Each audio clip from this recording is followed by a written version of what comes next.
అంటే ఎంత స్టూపిడ్‌గా ఉంటుందంటే 'రాజుగారి తోట' రెస్టారెంట్ ఉంది. సామాన్‌కే 'రాజుగారి తోట' అమ్మేశారు. మిగతా హీరోలకు మెగా ఫ్యామిలీ హీరోలకు లింక్ పెట్టదు. సినిమా కంప్లీట్ అయిపోయిన తర్వాతనే రెమ్యూనరేషన్ తీసుకుంటాడని చెప్పి ఆయన కాదు సార్, మీరు అందరు హీరోలతో సినిమా చేశారు కదా. మన ఇండస్ట్రీలో మన హీరోల్లో ఎవరైనా ప్రొడ్యూసర్ కష్ట నష్టాల గురించి తెలుసుకొని నిర్మాతకి అండగా ఉండే హీరోలు ఎవరన్నా మీరు ఇప్పటివరకు చేసిన వాళ్ళు ఎవరైనా ఉన్నారా? ఆయన మృగరాజు అనే సినిమాకి భారీగా ఖర్చు పెట్టి సినిమా తీశాడు. అది డిజాస్టర్ అయింది. ఆ తర్వాత చిరంజీవి గారు ఆయనను ఆదుకోలేదు అని చెప్పి ఆ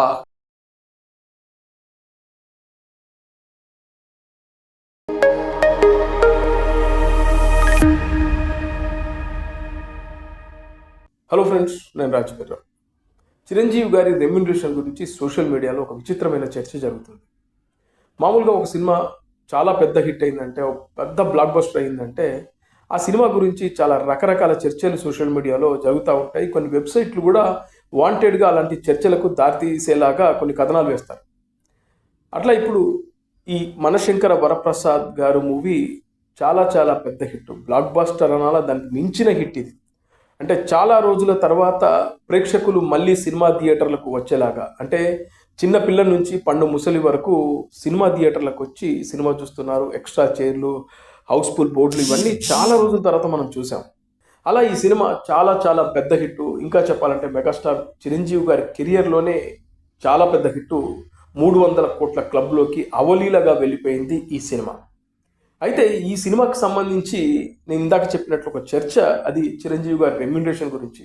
అయితే చిరంజీవి గారు ఎంత తీసుకున్నాడు ఏంటి అనేది అఫీషియల్గా బయటకు రాలేదు. కానీ చాలామందికి తెలియని విషయం ఏంటంటే, చిరంజీవి గారు నిర్మాతల దగ్గర నుంచి రెమ్యూనరేషన్ ఏదైతే అడ్వాన్స్, ఆ తర్వాత మధ్యలో కొంత పేమెంట్, ఆ తర్వాత సినిమా రిలీజ్ అయిన తర్వాత మిగతా పేమెంట్ తీసుకోవడం చిరంజీవి గారికి అలవాటు. ఈ విషయం ఇండస్ట్రీలో ఉన్నటువంటి ప్రొడ్యూసర్స్కి, ముఖ్యంగా చిరంజీవి గారితో పనిచేసినటువంటి ప్రొడ్యూసర్స్కి చాలామందికి తెలుసు. ఎందుకంటే వాళ్ళతో చిరంజీవి గారు ట్రావెల్ చేశారు కాబట్టి చిరంజీవి గారు ఎలాంటి వ్యక్తి వాళ్ళకు తెలుసు. కానీ బయట మార్కెట్లో కానీ, సోషల్ మీడియాలో కానీ, ముఖ్యంగా మీడియాలో కానీ రకరకాలుగా చిరంజీవి గారి గురించి కామెంట్లు చేస్తూ ఉంటారు. ముఖ్యంగా లేనిపోని స్పెక్యులేషన్స్ని అల్లి బయటకు పంపిస్తుంటారు. చిరంజీవి గారు రెమ్యూనరేషన్ విషయంలో చాలా ఖచ్చితంగా ఉంటాడు, ముక్కు పిండి వసూలు చేస్తాడు చిరంజీవి గారు అనే విధంగా కొంతమంది చిల్లర కథనాలు వేస్తూ ఉంటారు. కానీ అది వాస్తవం కాదు, అది పచ్చి అబద్ధం. దానికి కొన్ని మీకు బెస్ట్ ఎగ్జాంపుల్స్ చెప్తాను. చిరంజీవి గారి రెమ్యూనరేషన్ విషయంలో ఒకసారి Bollywood star hero Jitendra, senior actor Jitendra గారు ఒక ఇంటర్వ్యూలో కామెంట్ చేశారు. నిర్మాతలు సినిమా చేయకముందు ఒకలాగా ఉంటారు, సినిమా చేసిన తర్వాత మాకు ఇవ్వాల్సినటువంటి రెమ్యూనరేషన్ విషయంలో మమ్మల్ని ఇబ్బందులు పెడతారు, చాలామంది నిర్మాతలు అలాగే ఉంటారు. నేను తెలుగు సినిమా ఇండస్ట్రీకి సంబంధించిన ఒక స్టార్ హీరోతోనే ఒకరోజు ఈ మాట మాట్లాడాను.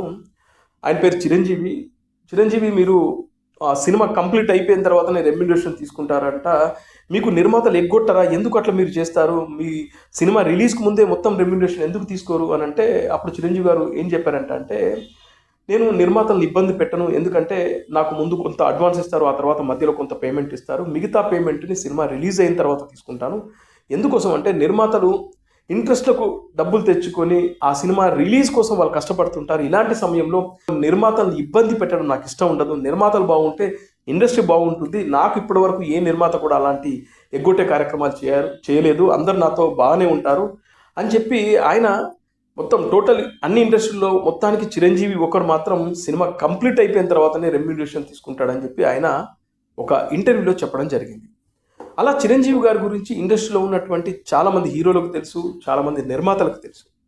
అయితే ఈ మధ్యన నేను ఒక యూట్యూబ్ ఛానల్లో ఒక సీనియర్ కో డైరెక్టర్, ఆయన ఈ మధ్యకాలంలో వరుసగా తెలుగు సినిమా ఇండస్ట్రీకి సంబంధించినటువంటి చాలామంది నిర్మాతల గురించి, దర్శకుల గురించి, కృష్ణ గారు, శోభన్ బాబు దగ్గర నుంచి మొదలు పెడితే ఆయన పనిచేసిన అందరు స్టార్ హీరోల గురించి ఆయన ఈ మధ్యన ఒక ఎపిసోడ్ల వైజ్గా ఒక ఛానల్కి ఇంటర్వ్యూ ఇచ్చుకుంటూ వస్తూ ఉన్నాడు. అందులో దేవి ఫిలిం ప్రొడక్షన్ అధినేత దేవి వరప్రసాద్ గారు చిరంజీవి గారితో చాలా పెద్ద పెద్ద హిట్లు తీశాడు. ఆయన మృగరాజు అనే సినిమాకి భారీగా ఖర్చు పెట్టి సినిమా తీశాడు, అది డిజాస్టర్ అయింది. ఆ తర్వాత చిరంజీవి గారు ఆయనను ఆదుకోలేదు అని చెప్పి ఆ సీనియర్ కో డైరెక్టర్ ఒకరు ఇంటర్వ్యూలో చెప్పడం జరిగింది. అయితే ఇలా కావాలని చిరంజీవి గారిని అబాస్పాలు చేయడం కోసం, లేదంటే చిరంజీవి గారి మీద ఏదో బురద జల్లాలనే ఉద్దేశంతో కొంతమంది అదే పనిగా కొన్ని వాంటెడ్గా మెగా ఫ్యామిలీకి అగెనెస్ట్గా ఉండే కొన్ని యూట్యూబ్ ఛానల్లో కూర్చొని మాట్లాడుతూ ఉంటారు. అయితే ఈ మృగరాజ్ విషయంలో వాస్తవం ఏంటంటే, గుణశేఖర్ గారు చిరంజీవి గారు కాంబినేషన్లో చూడాలని ఉంది, చాలా పెద్ద హిట్. ఈ కాంబోలో సినిమా చేస్తే బాగుంటుందని ఉద్దేశంతో గుణశేఖర్ చిరంజీవి గారు కాంబోకు రెడీ చేసుకున్నారు. అయితే దేవి ఫిలిం ప్రొడక్షన్స్ ఈ దేవి వరప్రసాద్ గారు చిరంజీవి గారితో గతంలో ఘరానా మొగుడు లాంటి సినిమాలు, కొండవీటి రాజా, అల్లుడా మజాకా, మంచి దొంగ, ఇలా చట్టంతో పోరాటం ఇలాంటివి చాలా పెద్ద పెద్ద సినిమాలు, చాలా బ్లాక్ బస్టర్ సినిమాలు తీశాడు. ముఖ్యంగా ఆయన నందమూరి తారక రామారావు గారితో సినిమాలు చేశాడు. ఆ తర్వాత చిరంజీవి గారితోనే సినిమాలు చేశాడు. చిరంజీవి గారితో చేసిన ప్రతి సినిమా పెద్ద హిట్, బ్లాక్ బస్టర్స్. లాభాలు వచ్చాయి. చిరంజీవి గారి సినిమాల వల్ల చాలా పెద్ద పెద్ద లాభాలు వచ్చాయి. ఘరానా మొగుడు సినిమాకి అయితే 10 కోట్ల షేర్ వచ్చింది. ఆ సందర్భంలో చిరంజీవి గారికి 1 crore రెమ్యూనరేషన్ ఇచ్చారు. అప్పుడే అనుకుంటా బిగ్గర్ దెన్ బచ్చన్ అని చెప్పేసి ది వీక్ అనే ఒక మ్యాగజైన్లో చిరంజీవి గారి గురించి రాయడం జరిగింది. అలా దేవి వరప్రసాద్ గారు చిరంజీవి గారి మీద చాలా మంచి అభిమానం. ఎందుకంటే చిరంజీవి గారి ద్వారా ఆయన లాభపడుతున్నాడు, చిరంజీవి గారి ద్వారా ఆయన పెద్దోడవుతున్నాడు కాబట్టి చిరంజీవి గారు అంటే ఆ అభిమానం చూపించేవాడు. చిరంజీవి గారు కూడా ఆయనతో సినిమాలు చేయడం అనేది ఒక కంఫర్ట్గా ఫీల్ అయ్యేవాడు. అందుకే చిరంజీవి గారు దేవి వరప్రసాద్ గారితో చాలా సినిమాలు చేశారు. అలా మృగరాజ్ సినిమా కూడా ఈ కాంబోలో చేయాలి, మరో పెద్ద హిట్ కొట్టాలనే ఆలోచనతో చేశారు. కానీ అది మిస్ఫైర్ అయింది. అయితే చిరంజీవి గారు ఆ సినిమాకి ఏదైతే రెమ్యునరేషన్ తీసుకోవాల్సి ఉందో అది హాఫ్ పేమెంటే తీసుకున్నారు, మిగతా హాఫ్ పేమెంట్ ఆయన తీసుకోలేదు. అంటే చిరంజీవి గారు ఆ టైంలో పీక్లో ఉన్నాడు. అయినా కూడా ఆ మిగతా అమౌంట్ వదిలేశాడు. ఎందుకంటే ఆ సినిమా డిజాస్టర్ అయింది, నిర్మాత నష్టపోయాడు కాబట్టి. కానీ ఈ విషయం ఎంతమందికి తెలుసు? తర్వాత సినిమా చేద్దామన్నా కూడా ఆయనకు వరుసగా సినిమాలు ఉన్నాయి కాబట్టి చేయలేకపోయారు. ఆ తర్వాత కొన్ని రోజుల తర్వాత ఆయన చనిపోయారు. కానీ చిరంజీవి గారు ఏదో మోసం చేసినట్లుగా ఆయన చెప్తా ఉన్నాడు. ఇది పచ్చి అబద్ధం. ఆయన బాగుండాలి, ఆయనతో మరో సినిమా చేద్దాం అనుకున్న లోపే ఆయన చనిపోయారు. దానికి చిరంజీవి గారు ఏం చేస్తారు? అలా మృగరాజు విషయం. ఇక చూస్తే అంజీ సినిమా మీ అందరికీ తెలిసిందే. అంజీ సినిమా కోసం చిరంజీవి గారు 5 సంవత్సరాలు కష్టపడ్డారు. ఆ సినిమా పోయింది. అందుకే చిరంజీవి గారు శ్యాంప్రసాద్ రెడ్డి గారితో చెప్పి, మీరు నాకు ఇవ్వాల్సిన రెమ్యూనరేషన్ భారీగానే ఉంటుంది, కోట్లలోనే ఉంటుంది, నాకు ఇవ్వాల్సిన అవసరం లేదు, మీరు ఉంచేసుకోండి, ఎందుకంటే మీరు నష్టపోయారు. ఈ సినిమా కాకుండా మరో సినిమా మనం చేద్దాం, లేదంటే మీకు ఏదైనా మంచి సినిమా లాభాలు వచ్చినప్పుడు అప్పుడు చూద్దామన్నా కూడా శ్యాంప్రసాద్ రెడ్డి గారు లేదు, మీకు నేను కమిట్ అయ్యాను, మీకు మాట ఇచ్చాను, నేను మాట నిలబెట్టుకుంటాను చిరంజీవి గారు, నేను మధ్యలో ఇన్స్టాల్మెంట్ పద్ధతిలో మీకు నేను డబ్బులు ఇస్తానన్నా కూడా చిరంజీవి గారు ఒప్పుకోలేదు. మీరు ఫస్ట్ కంబ్యాక్ అవ్వండి అని చెప్పి చిరంజీవి గారు చెప్పారు. ఈ విషయం ఆన్ ద రికార్డు ఉంది, శ్యాంప్రసాద్ రెడ్డి గారిని అడగండి, మీకు ఆయన చెప్తాడు. అలా అంజీ సినిమాకు చిరంజీవి గారు 5 సంవత్సరాలు కష్టపడి హాఫ్ పేమెంటే తీసుకున్నాడు. అది చిరంజీవి గారి నైజం. అంటే నిర్మాతను ఒత్తిడి చేసి మీ సినిమా పోతే పోయింది, నాకు అనవసరం, నా డబ్బులు నాకు ఇవ్వండి అని చెప్పేసి చిరంజీవి గారు ఎవ్వరిని కూడా ఒత్తిడి చేయరు. ఇక చూస్తే మొన్ననే బోలాశంకర్ సినిమా గురించి కూడా నిర్మాత మీడియా ముందే చెప్పారు. బోలాశంకర్ విషయంలో చిరంజీవి గారు నిర్మాతను ఇబ్బంది పెడుతున్నాడు, ఆయన ఆస్తులు రాయించుకున్నాడు చిరంజీవి గారు అని చెప్పేసి మీడియాలో కథనాలు వచ్చాయి. దానికి నిర్మాత ఎవరైతే వెబ్సైట్లు కానీ ఎవరైతే యూట్యూబ్ ఛానల్స్ వాళ్ళు ఇలా నీచంగా రాశారో వాళ్ళ మీద కేసులు కూడా వేయడం జరిగింది. ఆ తర్వాత ఆయన క్లారిటీ ఇవ్వడం కూడా జరిగింది. ఆ సినిమా సంబంధించి ఆ నిర్మాత మాట్లాడిన వీడియో కూడా నా దగ్గర ఉంది, ఒకసారి పెడతాను చూడండి. అంటే ఎంత స్టూపిడ్గా ఉంటుందంటే mind set of the people. రాజుగారి తోట రెస్టారెంట్ ఉంది, సమాన్కే రాజుగారి తోట అమ్మేశారు చిరంజీవి గారికి ఇవ్వటానికి.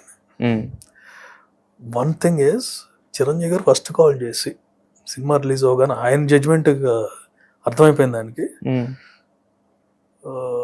Forget about money and other things, మన తర్వాత మాట్లాడుకుందాం, చూసుకుందాం అంతే. ఈ కోఆపరేటెడ్ లాట్, లేకపోతే కనుక అంత ఈజీగా అయ్యేది కాదు. అండ్ ఆయన మీద ఏంటి, ఇది నిర్మాత చెప్పాడు కాబట్టి ఆన్ ద రికార్డ్ మన వీడియో రూపంలో ఉంది కాబట్టి ఇది మీకు తెలుస్తుంది. అలా బోలాశంకర్ విషయంలో చిరంజీవి గారు నిర్మాతకి చెప్పింది, నాకు డబ్బులు ఇవ్వాల్సిన అవసరం లేదు, సినిమా పోయింది, దాన్ని వదిలేయండి అని చెప్పేసి చిరంజీవి గారు లైట్ తీసుకున్నాడు. అది చిరంజీవి గారి మనస్తత్వం. ఇక చూస్తే మీకు మరొక వీడియో ప్లే చేసి చూపిస్తాను. ఇది మైత్రి మూవీకి సంబంధించినటువంటి వన్ ఆఫ్ ద ప్రొడ్యూసర్ ఆయన మాట్లాడిన మాటలు ఒకసారి వినండి. కాదు సార్, మీరు అందరు హీరోలతో సినిమా చేశారు కదా, మన ఇండస్ట్రీలో మన హీరోల్లో ఎవరైనా ప్రొడ్యూసర్ కష్ట నష్టాల గురించి తెలుసుకొని నిర్మాతకి అండగా ఉండే హీరోలు ఎవరన్నా మీరు ఇప్పటివరకు చేసిన వాళ్ళు ఎవరైనా ఉన్నారా? చెప్తాను నేను. మరి ఆ డీటెయిల్గా చెప్పాలంటే రామ్ చరణ్ గారు రంగస్థలం అప్పుడు ఆయన రెమ్యునరేషన్ ఇంకెంతో 4 ఎంతో ఉంది సార్, సినిమా రిలీజ్ అయిపోతుంది అంటే ఉంచండి చెప్తాను, నాకు ఎప్పుడు అవసరమైతే అప్పుడు తీసుకుంటాను, అప్పుడు ఒక 20 లక్షలు, అప్పుడు ఒక 10 లక్షలు, ఆయన అసలు అది 1 year 2 years తీసుకున్నారు ఆయన. రామ్ చరణ్ కానీ చిరంజీవి గారు కానీ ప్రొడ్యూసర్లను పిక్క తినరు. ప్రొడ్యూసర్స్ డబ్బులు ఇచ్చిన తర్వాత మీ సినిమా రిలీజ్ చేసుకోండి అని వెంటపడరు. ఇక్కడ చెప్తున్నాడు కదా, నేను చరణ్ గారికి 4 కోట్ల రూపాయలు ఇవ్వాల్సి ఉంటే మీరు తీసుకోండి సార్ అంటే, ఉండని నేను తర్వాత తీసుకుంటానని ఏ హీరో అంటాడండి ఈ మాట? చిరంజీవి గారి నుంచి వచ్చినటువంటి ఒక మంచి లక్షణాన్ని రామ్ చరణ్ గారు కూడా ఫాలో అవుతున్నారు. తన తండ్రి బాటలో నడుస్తున్నాడు. నిర్మాతలు బాగుంటే ఇండస్ట్రీ బాగుంటుంది. మీకు పవన్ కళ్యాణ్ గారి గురించి కూడా ఒక ఎగ్జాంపుల్ చెప్తా. మొన్న ఓజీ సినిమాకి సంబంధించి నిర్మాత పూర్తిగా రెమ్యూనరేషన్ పవన్ కళ్యాణ్ గారికి ఇవ్వలేదు.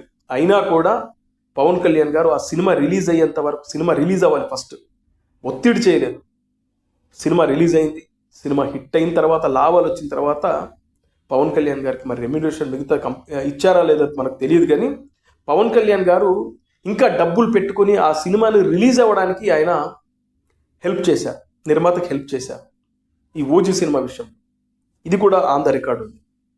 మీకు జానీ విషయంలో కూడా మీ అందరికీ తెలుసు, పవన్ కళ్యాణ్ గారు సినిమా పోయిందని ఆయన రెమ్యూనరేషన్ కూడా తిరిగి ఇచ్చేశారు. ఇది మెగా ఫ్యామిలీ హీరోల లక్షణాలు. వాళ్ళు నిర్మాతలను పిప్పి పీల్చి చేయరు, వాళ్ళ వెంట పడరు. మా డబ్బులు మాకు ఇచ్చేంత వరకు మీ సినిమా రిలీజ్ చేయొద్దు అని చెప్పేసి వాళ్ళ వెంట పడరు. మీరు ఫస్ట్ సినిమా రిలీజ్ చేసుకోండి, మీకు లాభాలు వస్తే మిగతా అమౌంట్ మాకు తెచ్చివ్వండి. ఇది వాళ్ళ మనస్తత్వం. అందుకే మిగతా హీరోలకి, మెగా ఫ్యామిలీ హీరోలకి లింక్ పెట్టద్దు. ఈ మధ్య కాలంలో ఒక స్టార్ హీరో సినిమా రిలీజ్ అయింది. ఈ సందర్భం కాబట్టి నేను చెప్తున్నాను. ఆ నిర్మాత డబ్బులు ఇచ్చేంత వరకు ఆ హీరో ఒత్తిడి చేశాడు. ఆఖరికి ఫుల్ పేమెంట్ తీసుకున్న తర్వాతనే ఆ రిలీజ్ డేట్ అనౌన్స్ చేశారు. అలా ఉంటుంది కొంతమంది స్టార్ హీరోల లక్షణాలు. కానీ మెగా ఫ్యామిలీ హీరోలు అలా ఉండరు. వాళ్ళు ఎప్పుడు కూడా నిర్మాతల శ్రేయస్సు కోరుకుంటారు. ఈ వీడియో నేను ఎందుకు ఇప్పుడు చేయాల్సి వచ్చిందంటే, మీడియాలో కథనాలు వస్తూ ఉన్నాయి. ముఖ్యంగా వెబ్సైట్ ఒకటి రాశాడు, చిరంజీవి 100 కోట్లు తీసుకున్నాడు ఈ సినిమాకి, చిరంజీవి మొత్తం పేమెంట్ ఇచ్చేంత వరకు సినిమాని రిలీజ్ చేయనివ్వడు అని చెప్పేసి ఒకడు రాశాడు. అదేవిధంగా సోషల్ మీడియాలో కూడా దీనిపై కథనాలు వస్తున్నాయి. ఆ మధ్యన నేను ఇందాక చెప్పినట్టు ఒక సీనియర్ కో డైరెక్టర్ ఇక అదే పనిగా చిరంజీవి గారి గురించి కానీ, మిగతా హీరోల గురించి కానీ వరుసగా ఎపిసోడ్ల వైజ్గా ఓ యూట్యూబ్ ఛానల్కు రెగ్యులర్గా ఇంటర్వ్యూ ఇస్తున్నాడు.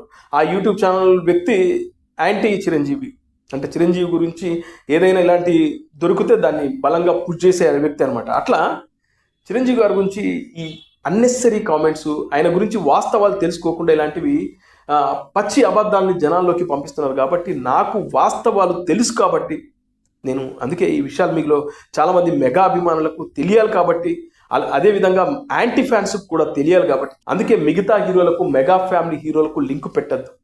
Entirely different. మెగా ఫ్యామిలీ హీరోలు కంప్లీట్గా నిర్మాతల శ్రేయస్సు కోరుకునే వ్యక్తులు. ఇది సంగతి.